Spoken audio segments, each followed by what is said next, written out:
जगत में प्रत्येक व्यक्ति को किसी ना किसी प्रकार की निर्बलता अवश्य होती। जैसे कोई बहुत तेजी से दौड़ नहीं पाता तो कोई अधिक भार नहीं उठा पाता, कोई असाध्य रोग से पीड़ित रहता है तो कोई पढ़े हुए पाठों को स्मरण में नहीं रख पाता। ऐसे अनेकों उदाहरण और भी हैं। क्या आप किसी ऐसे व्यक्ति को जानते हैं जिसे सब कुछ प्राप्त हो और हम जीवन की उस एक निर्बलता को जीवन का केंद्र मानकर जीते हैं? इस कारणवश हृदय में दुख और असंतोष रहता है सदा। निर्बलता मनुष्य को जन्म से अथवा संजोग से प्राप्त होती है, किंतु उस निर्बलता को मनुष्य का मन अपनी मर्यादा बना लेता है। किंतु कुछ व्यक्ति ऐसे भी होते हैं जो अपने पुरुषार्थ और श्रम से उस निर्बलता को पराजित कर देते हैं। क्या भेद है उनमें और अन्य लोगों में? क्या आपने कभी विचार किया है? सरल सा उत्तर है इसका। जो व्यक्ति निर्बलता से पराजित नहीं होता, जो पुरुषार्थ करने का साहस रखता है हृदय में, वो निर्बलता को पार कर जाता है। अर्थात निर्बलता अवश्य ईश्वर देता है, किंतु मर्यादा मनुष्य का मन ही निर्मित करता है। स्वयं विचार कीजिए।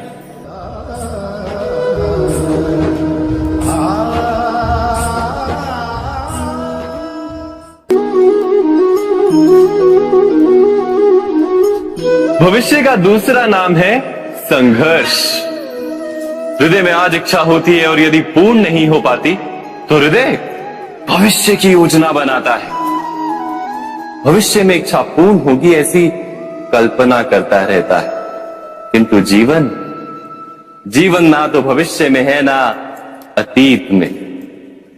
जीवन तो इस क्षण का नाम, अर्थात इस क्षण का अनुभव ही जीवन का अनुभव। पर हम ये जानते हुए भी इतना सा सत्य समझ नहीं पाते। या तो हम बीते हुए समय के स्मरणों को घेर कर बैठे रहते, या फिर आने वाले समय के लिए हम योजनाएं बनाते रहते हैं और जीवन जीवन बीत जाता है। एक सत्य यदि हम हृदय में उतार लें कि ना हम भविष्य देख सकते हैं, ना ही भविष्य निर्मित कर सकते हैं, हम तो केवल धैर्य और साहस के साथ भविष्य को आलिंगन दे सकते हैं, स्वागत कर सकते हैं भविष्य का। तो क्या जीवन का हर पल जीवन से नहीं भर जाएगा? स्वयं विचार कीजिए।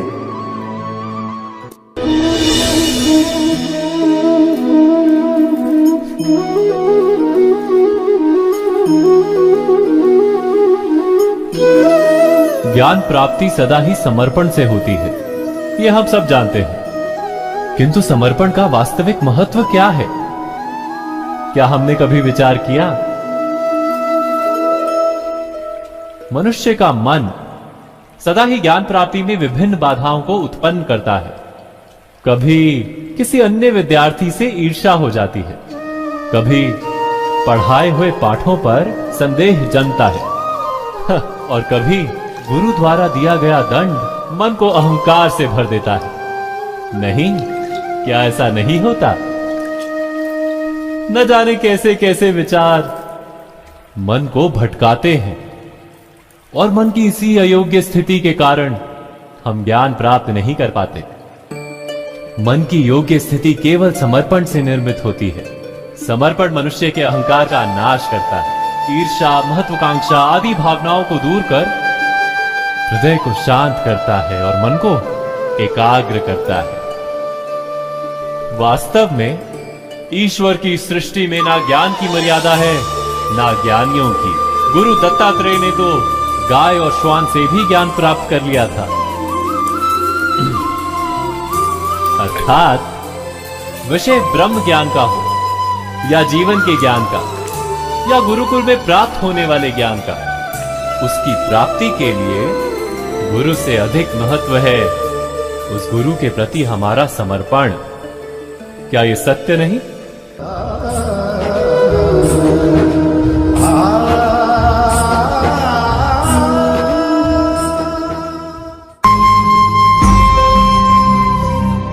प्रत्येक मनुष्य के जीवन में ऐसा क्षण अवश्य आता है जब सारे स्वप्न, सारी आशाएं, सारे दृश्य ध्वस्त हो जाते हैं। जीवन के सारे आयोजन ही बिखर जाते हैं। एक और धर्म होता है और दूसरी ओर सुख। इसी को धर्म संकट कहते हैं। जब धर्म का वहन ही संकट हो और धर्म का त्याग ही सुख। विचार कीजिए, कभी किसी स्वजन के विरुद्ध सत्य बोलने का अवसर प्राप्त हो जाता है, कभी ठीक दरिद्रता के समय सरलता से चोरी करने का मार्ग प्राप्त हो जाता है, कभी किसी शक्तिशाली राजनेता या राजा के कर्मचारी का अधर्म प्रकट हो जाता है। सबके जीवन में ऐसी घटना बनती ही रहती है। अधिकतर लोग ऐसे किसी क्षण को धर्म संकट के रूप में जान ही नहीं पाते। हमें किसी प्रकार के संघर्ष का अनुभव ही नहीं होता। सहजता से सुख की ओर खींचे चले जाते हैं, जैसे मक्खी गुड़ की ओर खींची चली जाती है। वास्तव में धर्म संकट का क्षण ईश्वर के निकट जाने का क्षण होता है। यदि हम संघर्षों से भयभीत ना, सुख की ओर आकर्षित ना, अपने धर्म पर दृढ़ रहे,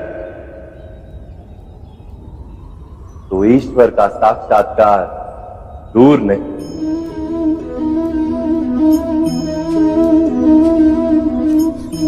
पवन से युद्ध करने वाला पत्ता यदि पेड़ से गिरता है तो भी आकाश की ओर उठता है। पवन से झुकने वाली घास वही भूमि पर रह जाती है। अर्थात धर्म संकट से यदि हम संकट को ही टाल दें तो सुख तो मिलता है, जीवन बढ़ता है, किंतु क्या चरित्र नहीं टूटता? क्या आत्मा दरिद्र नहीं हो जाती? क्या ईश्वर से अंतर नहीं हो जाता? स्वयं विचार कीजिए।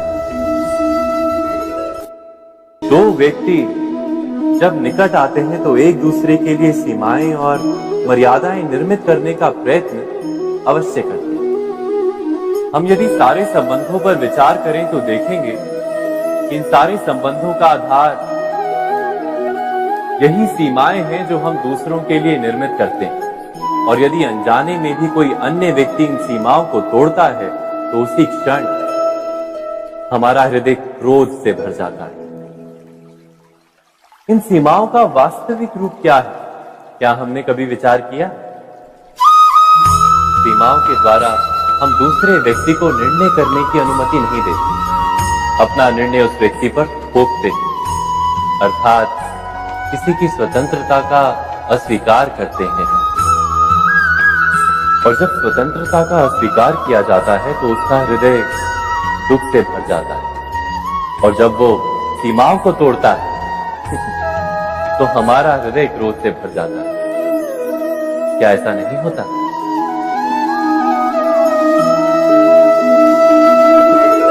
पर यदि एक दूसरे की स्वतंत्रता का सम्मान किया जाए तो किसी मर्यादाओं या सीमाओं की आवश्यकता ही नहीं होती। अर्थात जिस प्रकार स्वीकार किसी संबंध का देह है, क्या वैसे ही स्वतंत्रता किसी संबंध की आत्मा नहीं? स्वयं विचार कीजिए। सबके जीवन में ऐसा प्रसंग अवश्य आता है कि सत्य कहने का निश्चय होता है हृदय में, किंतु मुख से सत्य निकल नहीं पाता। कोई भय मन को घेर लेता है। किसी घटना अथवा प्रसंग के बारे में बात करना या फिर स्वयं से कोई भूल हो जाए उसके बारे में कुछ बोलना, क्या ये सत्य है? नहीं, ये तो केवल तथ्य है। अर्थात जैसा हुआ था वैसा केवल बोल देना सामान्य सी बात है। किंतु कभी कभी उस तथ्य को बोलते हुए भी भय लगता है। कदाचित किसी दूसरे की भावनाओं का विचार आता है मन, दूसरे को दुख होगा ये भय भी शब्दों को रोकता है। तो ये सत्य क्या है? क्या हमने कभी विचार किया है? जब भय रहते हुए भी कोई तथ्य बोलता है तो वो सत्य कहलाता है। वास्तव में सत्य कुछ और नहीं, केवल निर्भयता का दूसरा नाम है। और निर्भय होने का कोई समय नहीं होता, क्योंकि निर्भयता आत्मा का स्वभाव है। अर्थात क्या प्रत्येक क्षण सत्य बोलने का क्षण नहीं होता?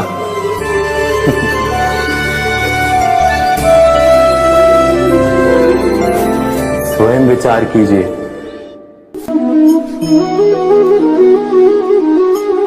श्रेष्ठता का क्या अर्थ है? श्रेष्ठता का अर्थ है दूसरों से अधिक ज्ञान प्राप्त करना। अर्थात मूल्य इस बात का नहीं कि स्वयं कितना ज्ञान प्राप्त किया, मूल्य इस बात का है कि प्राप्त किया हुआ ज्ञान अन्य लोगों से कितना अधिक है। अर्थात श्रेष्ठता की इच्छा ज्ञान प्राप्ति को भी एक स्पर्धा बना देती है। और स्पर्धा में विजय अंतिम कब होती है?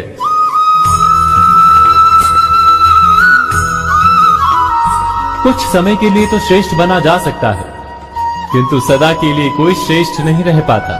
फिर वही असंतोष, पीड़ा और संघर्ष जन्म लेता है। किंतु श्रेष्ठ बनने के बदले यदि उत्तम बनने का प्रयत्न करें तो क्या होगा? उत्तम का अर्थ है कि जितना प्राप्त करने योग्य है वो सब प्राप्त करना, किसी से अधिक पाने की इच्छा से नहीं, मात्र आत्मा की तृप्ति हेतु कुछ प्राप्त करना। उत्तम के मार्ग पर किसी अन्य से स्पर्धा नहीं होती, स्वयं अपने आप से स्पर्धा होती है। अर्थात उत्तम बनने का प्रयत्न करने वाले को देर अबेर सारा ज्ञान प्राप्त हो जाता है, बिना प्रयत्न के ही वो श्रेष्ठ बन जाता है। किंतु जो श्रेष्ठ बनने का प्रयत्न करता है वो श्रेष्ठ बने या ना बने, उत्तम कभी नहीं बन पाता।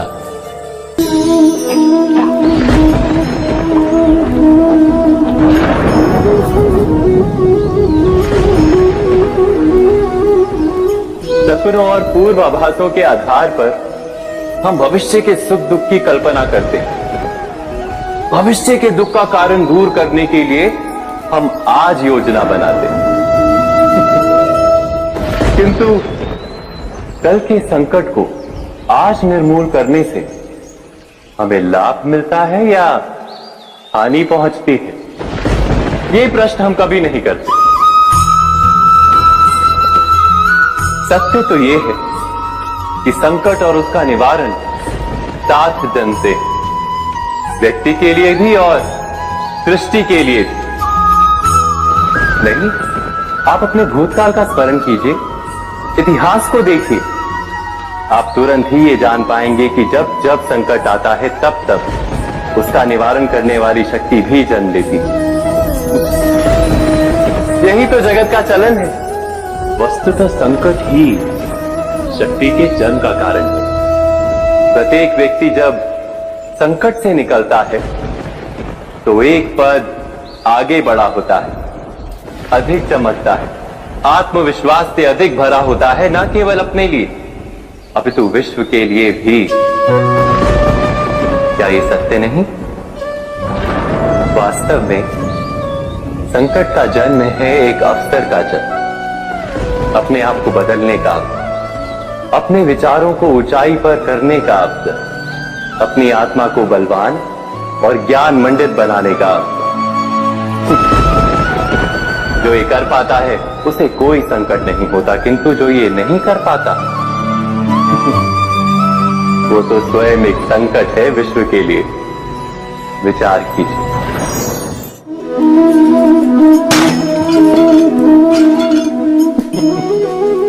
स्वयं विचार कीजिए।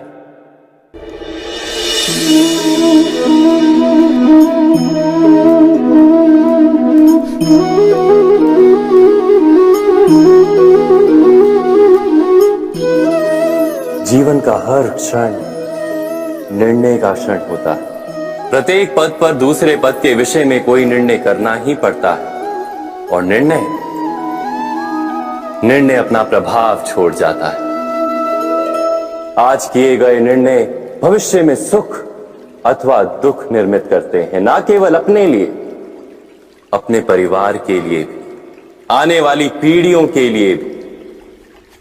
जब कोई दुविधा सामने आती है तो मन व्याकुल हो जाता है, अनिश्चय से भर जाता है। निर्णय का वो क्षण युद्ध बन जाता है और मन बन जाता है युद्ध भूमि। अधिकतर निर्णय हम दुविधा का उपाय करने के लिए नहीं, केवल मन को शांत करने के लिए लेते हैं। पर क्या कोई दौड़ते हुए भोजन कर सकता है? नहीं। तो क्या युद्ध से जूझता हुआ मन कोई योग्य निर्णय ले पाएगा? वास्तव में शांत मन से जब कोई निर्णय करता है तो अपने लिए सुखद भविष्य बनाता है, किंतु अपने मन को शांत करने के लिए जब कोई निर्णय करता है तो वो व्यक्ति भविष्य में अपने लिए कांटों भरा वृक्ष लगाता है। स्वयं विचार कीजिएगा।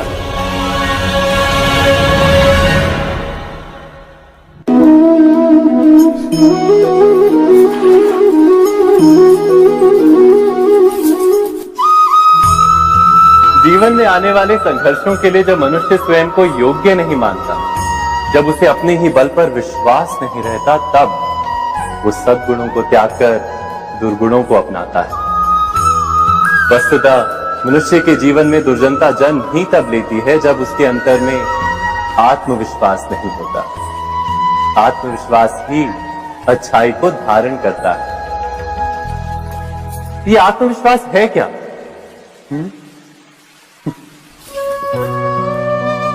जब मनुष्य ये मानता है कि जीवन का संघर्ष उसे दुर्बल बनाता है, तो उसे अपने ऊपर विश्वास नहीं रहता। वो संघर्ष के पार जाने के बदले संघर्ष से छूटने के उपाय ढूंढने लगता है। किंतु जब वो ये समझता है कि ये संघर्ष उसे अधिक शक्तिशाली बनाते, ठीक जैसे व्यायाम करने से देह की शक्ति बढ़ती, तो प्रत्येक संघर्ष के साथ उसका उत्साह बढ़ता है। अर्थात आत्मविश्वास और कुछ भी नहीं, मन की स्थिति, जीवन को देखने का दृष्टिकोण मात्र है। और जीवन का दृष्टिकोण तो मनुष्य के अपने वश में होता है। स्वयं विचार कीजिए।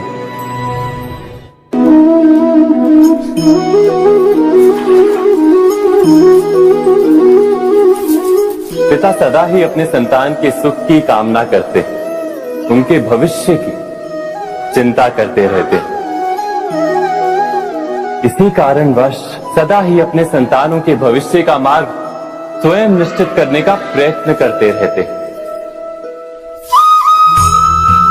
जिस मार्ग पर पिता स्वयं चला है, जिस मार्ग के कंकर पत्थर को स्वयं देखा है, मार्ग की छाया, मार्ग की धूप को स्वयं जाना है, उसी मार्ग पर उसका पुत्र भी चले, यही इच्छा रहती है हर पिता की।